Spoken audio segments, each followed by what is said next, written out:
能不能讲讲1965年国共就台湾回归的那场谈判？这个事儿是美国中情局解密资料中提到的。1965年，国共就台湾回归问题展开了秘密谈判，双方的条件基本已经谈妥，回归仅差最后一步。怎么回事呢？我们知道1950年6月朝鲜战争爆发以后，美国总统杜鲁门随即下令海军第7舰队驶入台湾海峡，并公开宣布援助台湾当局。到了1954年12月，朝鲜半岛的战争已经结束，彻底与咱们撕破脸的美方与台湾签订了所谓的共同防御条约，其核心内容无外乎2条：第一，美国有权在台湾海峡及附近岛屿部署军队；第二，台湾的国民党军队若遭到进攻，就等同美国遭到进攻，美国有权开火。你别看美台双方虽然是签署了这个条约，但台湾方面实际上和美国也并非完全是一条心。尤其是对于这个条约的争议上，蒋校长想的是通过这个条约来让美国保护自己，然后有朝一日反攻大陆。但美国则希望台湾当局放弃金门、马祖等靠近大陆的岛屿，而专心经营台湾和澎湖列岛。后来在1958年8月开始，咱们大陆和台湾地区展开了金门炮战。美国在此期间还指使新西兰向联合国安理会提出了所谓的停火建议，试图将国共之争的中国内政问题进行国际化，从而实现将大陆与台湾划海而治的目的，制造所谓的2个中国。别看国共双方是针锋相对，但蒋校长对于一个中国这个原则却从来都是坚定不移的，并且坚决反对美国将台湾问题进行国际化。他表示，联合国要大陆政权停火是不可思议的，大陆、台湾都是中国领土。当时美国不是想让台湾放弃金门、马祖吗？蒋校长偏偏反着来，还在金门炮战期间带着宋美龄到金门巡视，命令蒋经国和儿媳妇去金门、马祖慰劳士兵，以展示自己绝对不放弃金马的态度。教员一看蒋校长支持一个中国原则，心里其实是比较欣慰的。为什么？因为就在金门炮战开始后的2个月，也就是1958年的10月，发生了2件事儿。第一件事就是中共中央召开政治局会议，讨论台湾海峡局势。教员就指出，我们同蒋有一个共同点，都反对2个中国。这样一看，我们也不是非登金马不可，那就让金马2岛留在蒋介石的手里如何？教员这番表态，事实上是站在了支持国民党当局一个中国的立场上，而之前他一直犹豫要不要拿下金马，现在也有了明确的答案。为反对美国搞2个中国的阴谋，金马这2个小岛即便让蒋军占着也无妨。继而在几天后，也就是1958年10月6日，国防部长彭总在人民日报发表了由教员亲自起草的告台湾同胞书，其中明确指出，我们都是中国人，36计何为上计？世界上只有一个中国，没有2个中国。然后明确表示，大陆这边采用星期1、3、5炮击，星期2、4、6休整的方式，这样金马各岛军民就能得到充足的物资供应，以利于他们长期固守。如果供应不足，只要开口，大陆也可以及时供应。当时双方的战斗中，甚至出现了颇为荒诞的场景。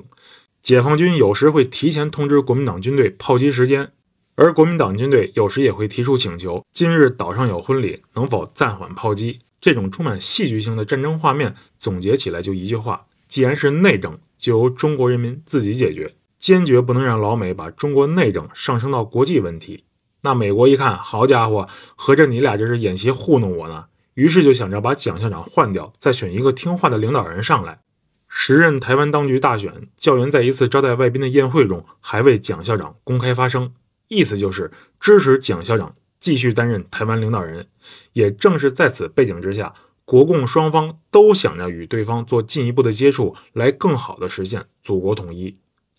既然要接触，双方总得有个枢纽吧。这个时候就有一个关键角色，他就是为两岸和平统一事业奔走呼号、殚精竭虑的爱国人士曹巨仁。说起曹巨仁是浙江兰溪人，抗战时期呢任战地记者，抗战胜利以后担任上海复旦大学新闻学教授，后来咱们新中国成立以后，他呢就定居在香港了。不过曹巨仁多次在两岸之间奔波，不断向国共双方转达对方的意见。当时咱们大陆这边对台湾的态度总结下来叫一纲四目，大概意思就是台湾回归以后，除了外交需要交由中央之外，军权和政权依旧可以交给蒋校长父子。另外，台湾的社会改革也会遵循他们的意愿，如果军政费用不够的话，中央也可以提供。总之就一句话，只要蒋校长愿意带领台湾回归统一，一切都好商量。按理来说，这个时候是台湾回归统一的最好时机，但是蒋校长却犹豫了。他对大陆一直保持着既不拒绝也不同意的态度，这样的状态一直持续到1965年。因为1965年7月，曾经的国民党2号人物李宗仁选择回到祖国，并得到咱们的热情接待。那蒋校长一看也按耐不住了，咱们也开始行动吧。于是和他的儿子蒋经国秘密会见了曹巨仁，并拟定了6项回归谈判条件。一、蒋校长和旧部如果回到大陆，可以定居在浙江省以外的任何省份。蒋校长仍任国民党总裁，并希望拨出庐山这块地儿为其居住和办公。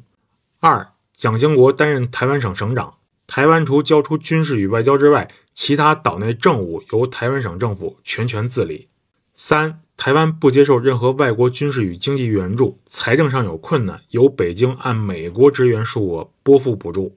四、台湾海空军由中央政府管理。五、厦门与金门合并成一个自由市，作为两岸的缓冲与联络地区，市长由驻军师长兼任，人选由台湾征求北京同意后任命。